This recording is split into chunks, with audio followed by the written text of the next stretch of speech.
Kingdom Come Deliverance 2. Is it worth a buy? Let's read the words of the developer. A thrilling story-driven action RPG with a rich open world set in 15th century medieval Europe. Experience the ultimate medieval adventure through the eyes of young Henry as you embark on a journey of epic proportions. First up, guys, let's have a look at the graphical options. You can see the settings that I used. I also did a video that you might want to check out, testing the FPS settings on a 2080 RTX card, which is the one I'm using. And I had to use DLSS to get a really good frame rate. I was getting well over 100 frames a second in some areas.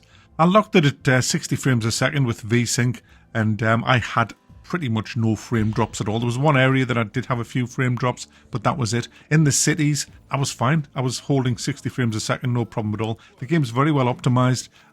Even on older cards, you'll still be able to play this. Like I say, 2080 RTX, which is probably just below a medium kind of level card. No problem at all. You can definitely play this game with that kind of hardware.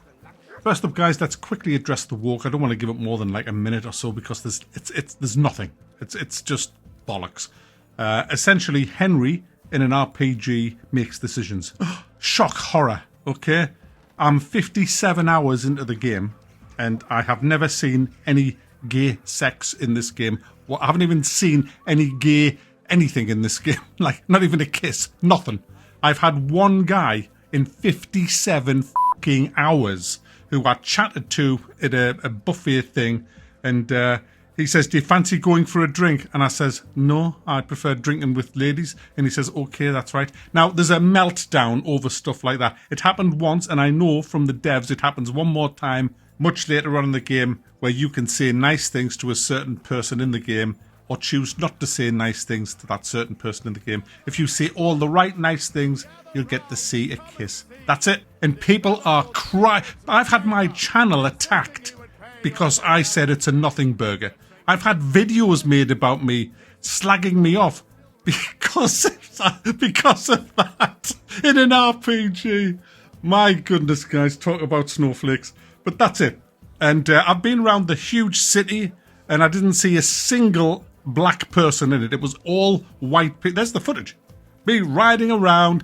Ooh, look at it's not diverse at all. And everybody's saying, "Jesus Christ be praised." Everywhere I go, Jesus Christ be praised. So that's it. Now, there might be some more diverse places later on. I don't know. But 57 hours in, guys, nothing. So, Kingdom Come Deliverance 2. What does it bring to the table that wasn't in Kingdom Come Deliverance 1? Well, crossbows, pistols, a whole new crime and punishment system, which I'm going to go into that first.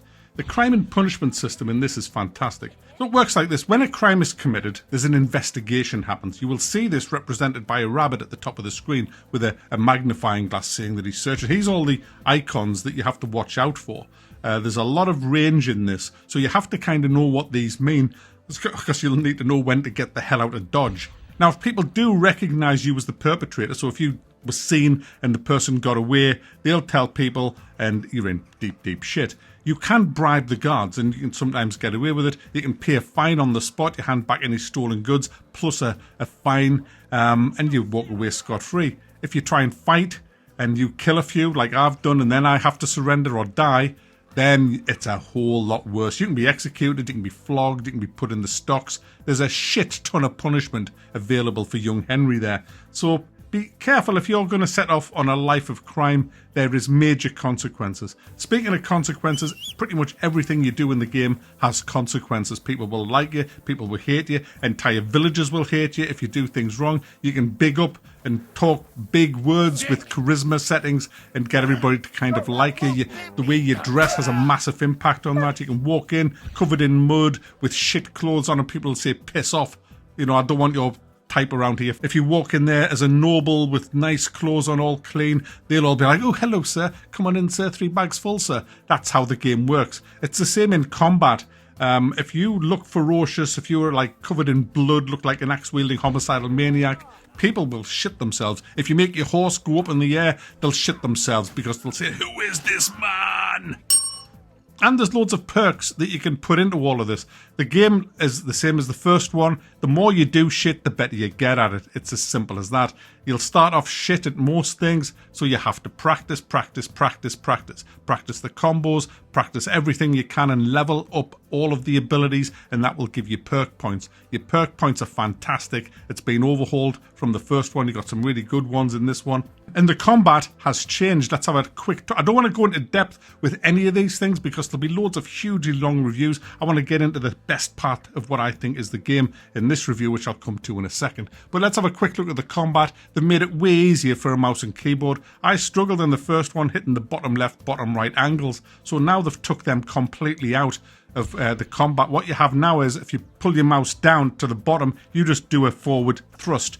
There's no bottom left, bottom right. There is combos that allow you to hit bottom left, bottom right, but there is no bottom left, bottom right with the mouse, which makes it so much easier. The combos are pretty straightforward as well. You've still got your master strike. You get all the pointers like you did in the first one, like when you're stealthing up behind somebody. It's not a simple case of just pressing, ooh, kill this person. You then have to do a pretty much bang-on reflex attack to stab them in the neck if they struggle. So there's skill involved in everything you do, but the more you do stuff, the easier it becomes to do it. The lockpicking's had a bit of an overhaul. It's way better in this. It was alright in the last one, but it's just better in this one. The story itself is huge. It's massive, as is the world, the map. It's all fog of war. You don't know where you're going. You're riding into complete darkness. No, I don't mean literally you can't see, but on the map it's all fogged out with clouds, so you have no idea what's in front of you, which is great. But anyway, back to the quests at the moment.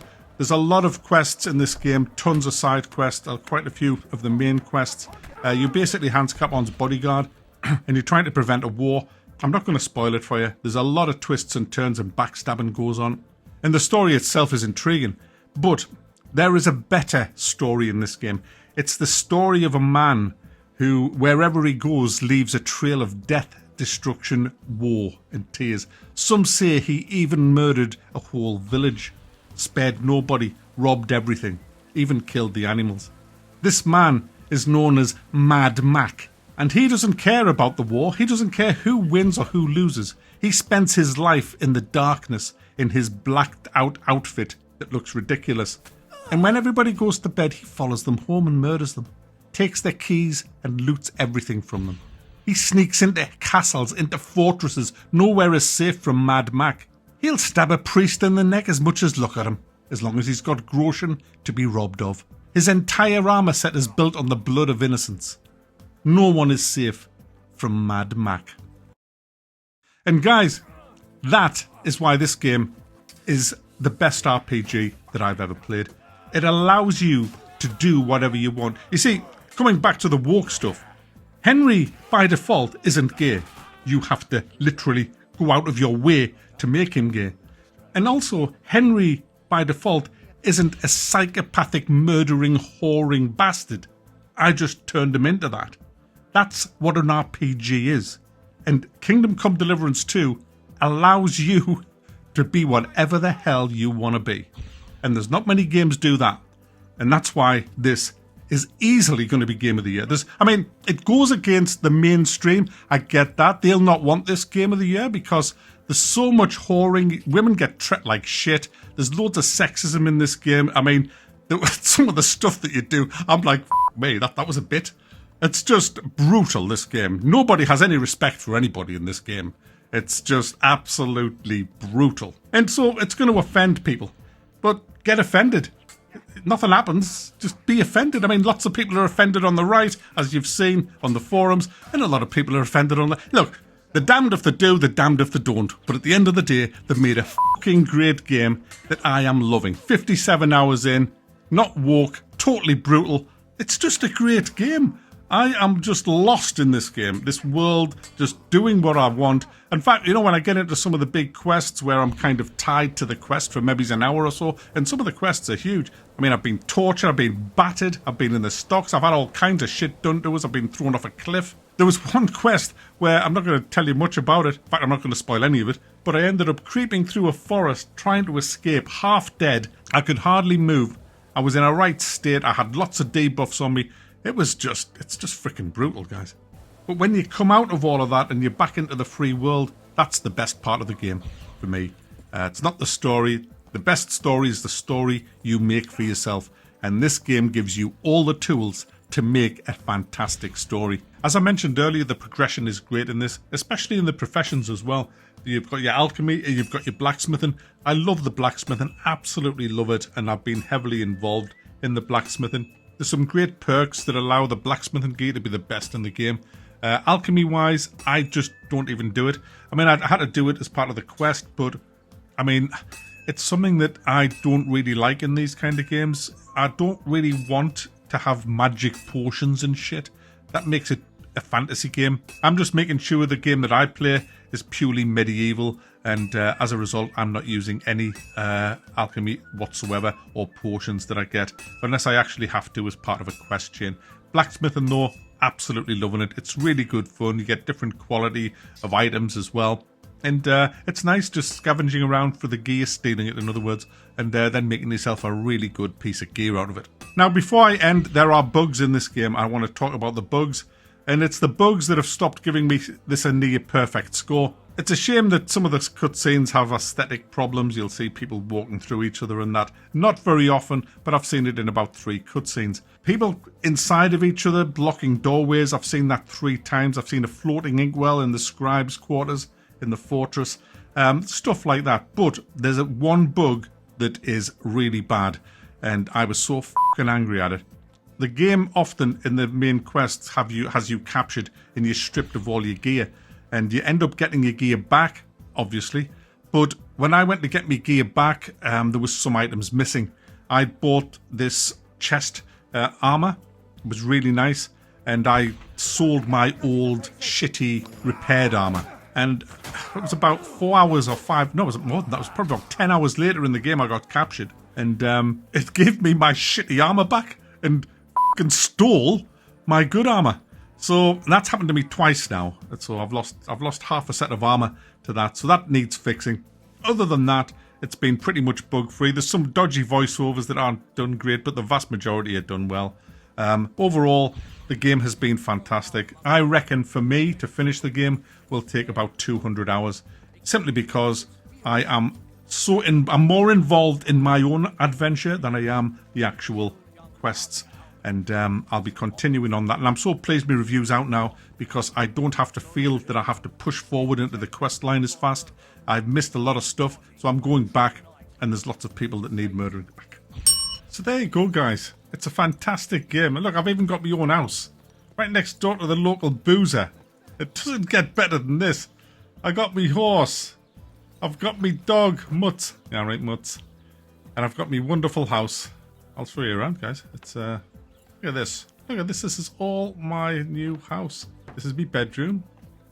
It's nice. I've got a spare bed there for Mutt. Got me belongings. Yeah, the previous owners, they don't need it anymore.